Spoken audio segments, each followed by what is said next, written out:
Vic is going to find me a glass of water. Yes.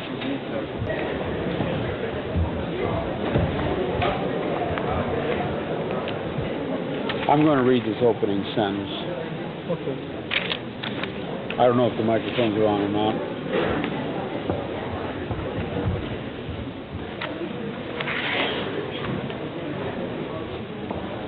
Are the microphones on?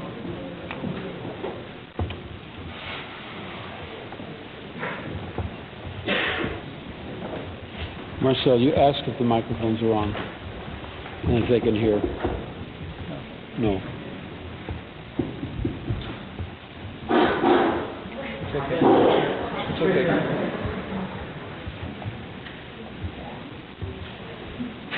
May I tell you how much I appreciate your asking me to share some of my ideas with you. The title of my address is, If You Find This World Bad, You Should See Some of the Others. I would like to confess that I've been asked to cut about 2/3 of my speech out and deliver as short a speech as possible.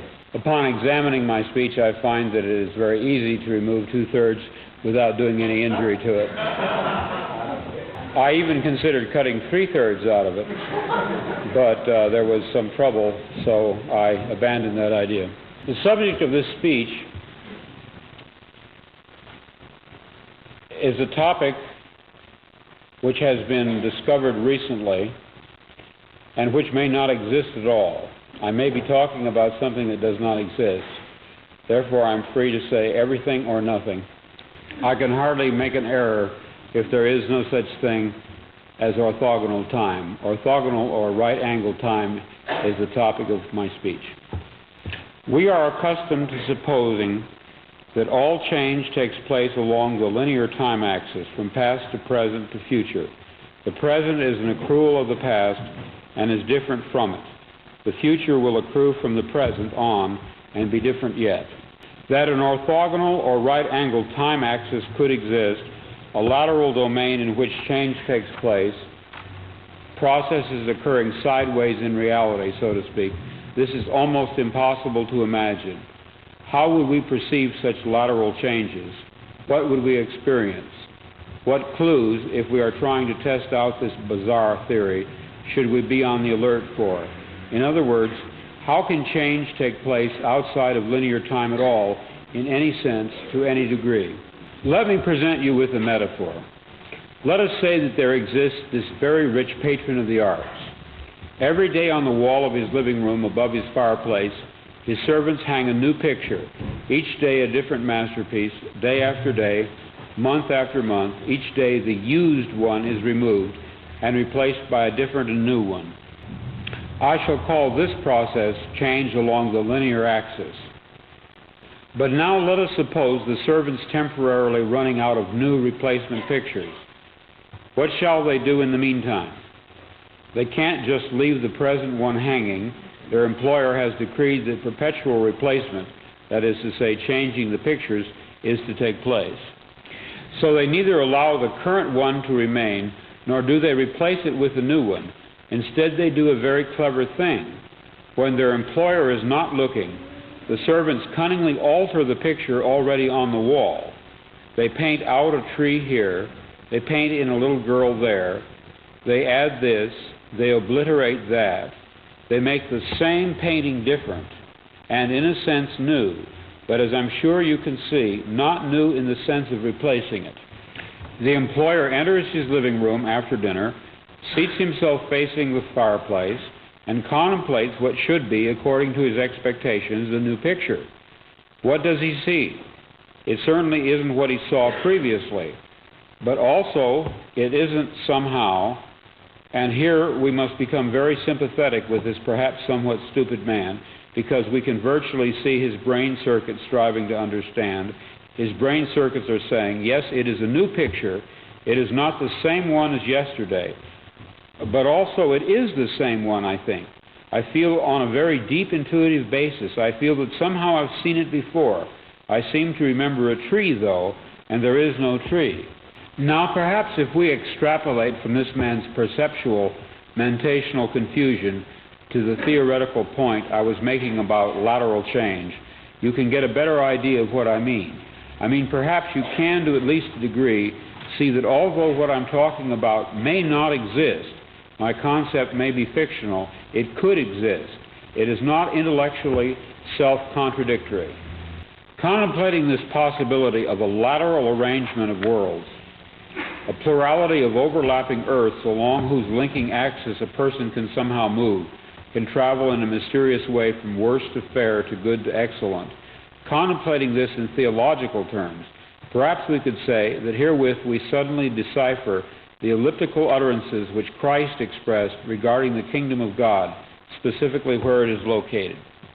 He seems to have given contradictory and puzzling answers, but just suppose for an instant, that the cause of the perplexity lay not in any desire on his part to baffle or to hide, but in the inadequacy of the question.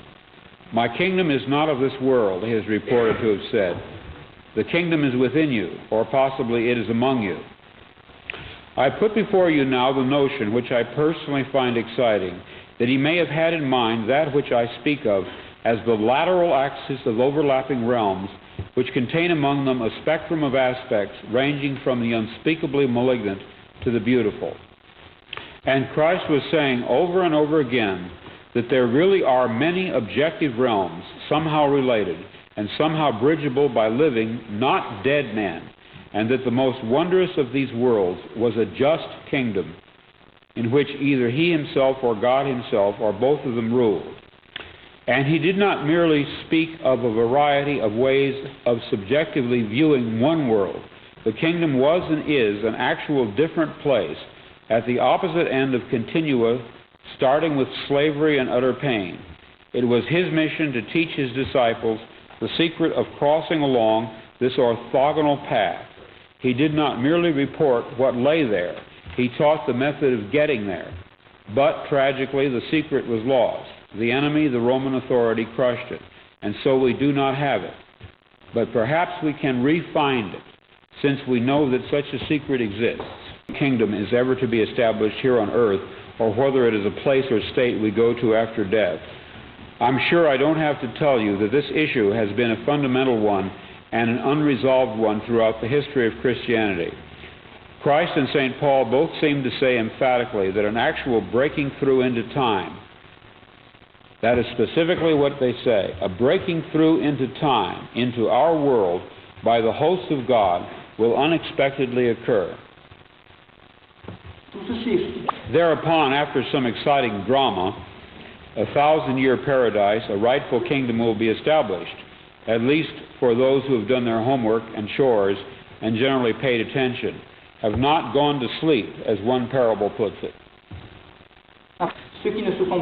We are enjoined repeatedly in the New Testament to be vigilant, that for the Christian it is always day. There is always light by which he can see this event when it comes. See this event. Does that imply that many persons who are somehow asleep or blind or not vigilant, they will not see it even though it occurs? Consider the significance which can be assigned to these notions. The kingdom will come here unexpectedly. This is always stressed. The rightful faithful shall see it, because for them it is always daytime. But for the others, what seems expressed here is the paradoxical but enthralling thought that, and hear this and ponder, the kingdom, were it established here, would not be visible to those outside it. I offer the idea that in more modern terms, what is meant, that some of us will travel laterally to that better world, and some will not. They will remain stuck along the lateral axis, which means that for them the kingdom did not come, not in their alternative world. And yet, meantime, it did come in ours. So it comes, and yet it does not come. Amazing. I'm going to cut down to here. If you have followed my conjectures about the overlapping of these alternate worlds, and you sense as I do the possibility that if there are 3 or 4 or 2, there may be 30 or 3,000 of them, and that some of us live in this one, others of us in another one, others in others, and that events on one track cannot be perceived by persons not in that track, Well, let me say what I want to say and be done with it. I think I once experienced a track in which the Savior returned, but I experienced it just briefly. I am not there now. I am not sure I ever was. Certainly I may never be again. I grieve for that loss, but loss it is. Somehow I moved laterally, but then fell back, and then it was gone. A vanished mountain and a stream, the sound of bells, and all gone now for me, entirely gone.